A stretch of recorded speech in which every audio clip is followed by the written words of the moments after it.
Nearly every day we receive several emails or letters from Scouts working on Requirement 4B of the Scouting Heritage Merit Badge.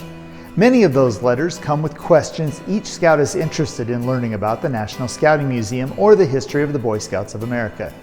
Today, we're going to talk about the Scouting Heritage Merit Badge and the answers to some of those frequently asked questions on this edition of Artifact of the Week.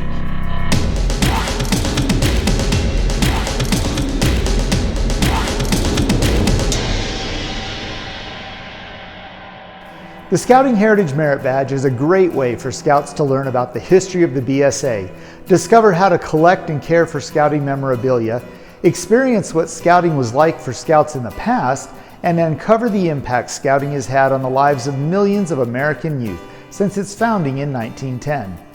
Requirement 4B says, write or visit the National Scouting Museum. Obtain information about this facility. Give a short report on what you think the role of the museum is in the Scouting program. Well, the museum's mission statement will help Scouts learn about the role the museum plays in the Scouting program. The National Scouting Museum is committed to preserving the rich history of the Scouting movement by collecting, organizing, interpreting, and displaying some of Scouting's greatest treasures.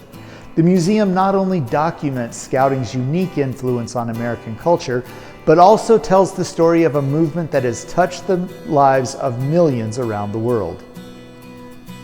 So what are some of the most frequently asked questions we receive from Scouts writing to the museum? Well, probably the most obvious one is, what is the oldest Scouting artifact in the collection? And it's an easy one. It would be Baden Pohl's book, Aids to Scouting for NCOs and Men.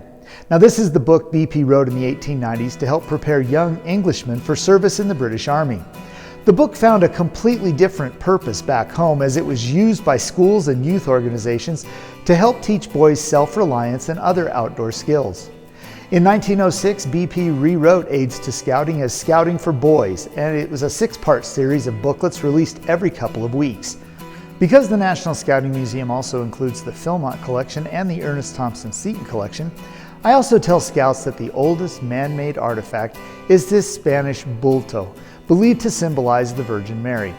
It was made in the early to mid-1640s and brought to the San Jose de los Jimenez mission, possibly by a Spanish conquistador or priest. It was rescued from the mission on the third day of the 1680 Pueblo Revolt by a Native American family that hid it in their home. A descendant of that family sold the bulto to Ray Bergquist in the 1930s for $10 because many in the family were mad at the Catholics. A representative from the Smithsonian Museum examined the bulto and said the head and hands were made of a glazed form of clay that was used in Spain in the early 1600s. The painted cloth shawl, the wooden frame, and the medals around her neck were added around 1870. It was donated to the Philmont Museum in the 1960s by the Bergquist family. The oldest natural artifact in the collection is a 15,000-year-old mastodon tooth that was found near the base of the Tooth of Time in the 1950s. Bones also found in the area were sent to a university back east for research and study. Another common question is, what is the most popular exhibit in the museum? Well, essentially there are 5 exhibits that gain the most attention from our visitors. One is the first Eagle Scout Medal awarded to Arthur Eldred in 1912. His border review was held on January 31st, 1912, but he didn't find out the results until April, and the medal wasn't presented to him until the fall, as the design had not been finalized, and consequently the award had not yet been produced. Another popular exhibit is the 3D topographical map of Philmont Scout Ranch. This map shows the location of trail and staff camps, turnarounds, and the many peaks of Philmont. It's a great way for visitors to see where their trek will take them, or to come back home and relive the glory days of treks long past. A third popular exhibit is the 1851 Colt Navy revolver found in the burn area following the 2018 Ute Park fire. This pistol was first sold in London, and how it got to New Mexico remains a mystery. The gun still has powder, ball, and caps, potentially indicating its owner lost it along the way.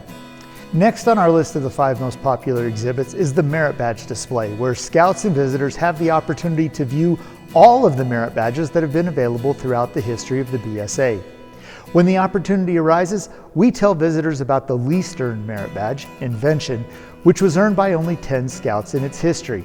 And we talk about the 4 Centennial merit badges that were brought back in 2010 to help celebrate the 100th anniversary of the BSA. And finally, the NASA display makes this list. Back in 2019, its popularity was boosted by the 50th anniversary of Apollo 11 landing on the moon and Philmont's ties to the geology training the Apollo astronauts received here at the ranch in 1964. In 2021, the items donated by Army Colonel and NASA astronaut Andrew Morgan were added to the display, and Colonel Morgan stopped by for a visit after his crew finished their trek this summer. The new display items include his uniform he wore on the International Space Station and the merit badges he spun in space while doing live video conferencing with the 2019 World Scout Jamboree being held at the Summit Bechtel Reserve in West Virginia. The last frequently asked question we will feature today is, what is your favorite artifact in the museum? Well, for me personally, I have three for sure. One is the many BSA cameras we have in the collection. These remind me of earning the photography merit badge when I was a scout and the professional path that merit badge has led me on. The second is the collection of scouting related stamps. I've been a stamp collector for many years and really enjoy seeing how scouting is portrayed on stamps from around the world. And yes, I did earn the stamp collecting merit badge as well. And third would be the compasses we have in the collection. Land navigation and map and compass skills I learned as a scout and while earning the orienteering merit badge have served me well throughout my life, and particularly when I was an infantryman in the Army. Well, that's all we have time for this week. Join us next time as we continue to tell the stories of Philmont Scout Ranch and the Boy Scouts of America through the collections of the National Scouting Museum and Artifact of the Week.